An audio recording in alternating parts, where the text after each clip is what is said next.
Mr. Fussy by Roger Hargreaves.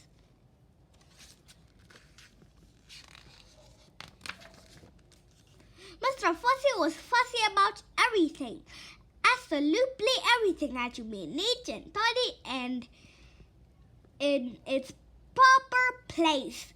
Mr. Fussy spent all the day and every day arranging his furniture and making sure the flowers grew in a straight line in his garden, and trying to find specks of dust where there couldn't possibly be specks of dust, because he spent all his time making sure there weren't any specks of dust.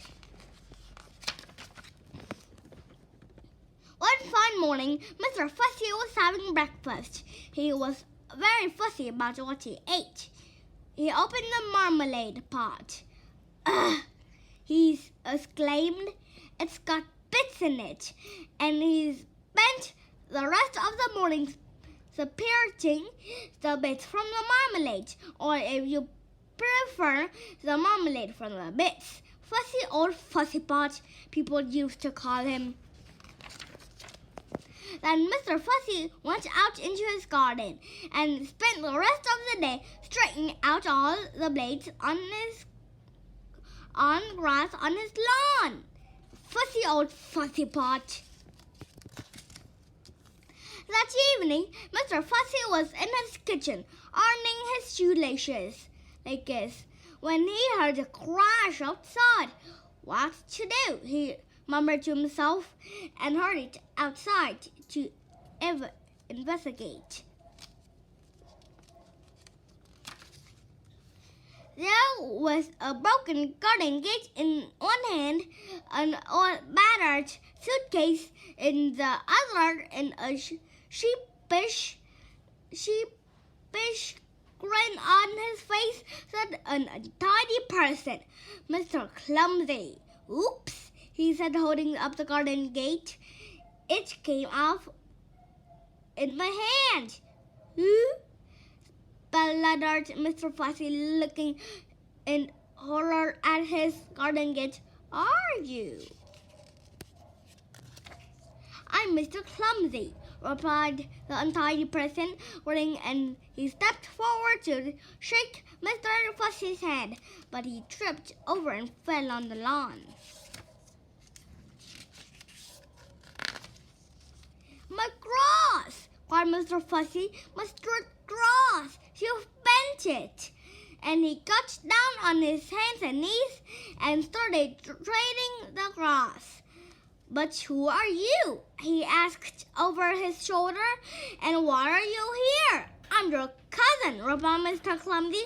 "Your long-lost cousin from Australia. I've come to visit." "Are you pleased to see me?" continued Mr. Clumsy, cheerfully knocking over a flower or two as he got up and picked up his suitcase, knocking over another flower, 2 or 3. Mr. Fussy quite obviously wasn't pleased to see him. "You'd better come in," he muttered. "I say," remarked Mr. Clumsy, looking through the front door of Mr. Fussy's house. "I say, what a neat little place you've got there." And he stepped inside and tripped over his shoelaces like this, and often does, and knocked over a chair and dropped his suitcase and fell in an untidy heap on the floor. "Oops," he said. Mr. Fussy shut his eyes and heaved a sigh and groaned silently to himself. Later that evening, after Mr. Fussy had cooked them a meal, and after Mr. Clumsy had helped with the washing up 2 broken plates, and they sat down to talk. Mr. Fussy sat, as he always did, in a neat and tidy fashion. Mr. Clumsy sat, as he always did, in a not so neat and tidy fashion. "How long are you staying?" asked Mr. Fussy. "Oh, I don't know," grinned Mr. Clumsy. "A few days, a week, a year, I haven't decided." When he awoke in the morning, Mr. Fussy jumped out of bed and went into his bathroom. "Oh no," he gasped. "Oh no, oh yes." Mr. Clumsy had been there before him. The towels lay in a heap on the floor. The bath was full of water. There were pools of water all over the bathroom floor and half a tube of toothpaste. What a mess!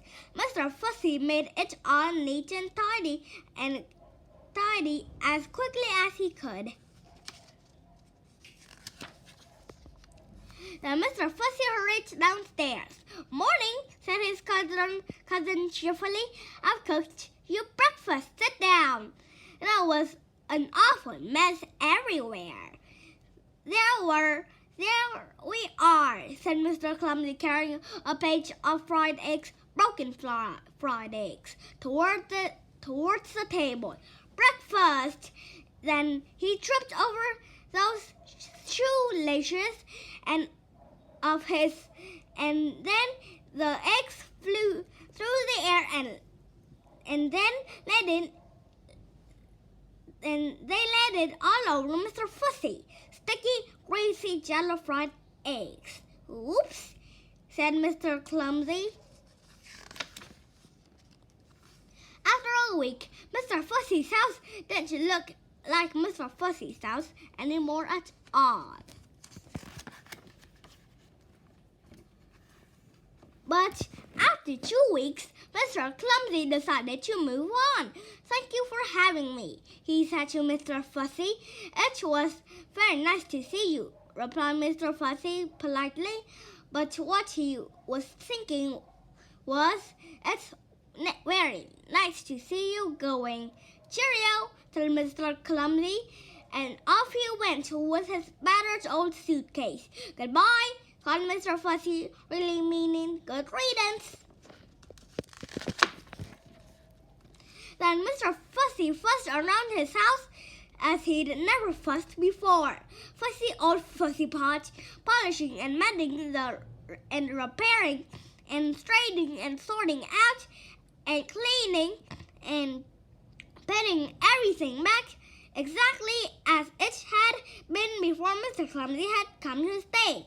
He even dusted the flowers in the garden.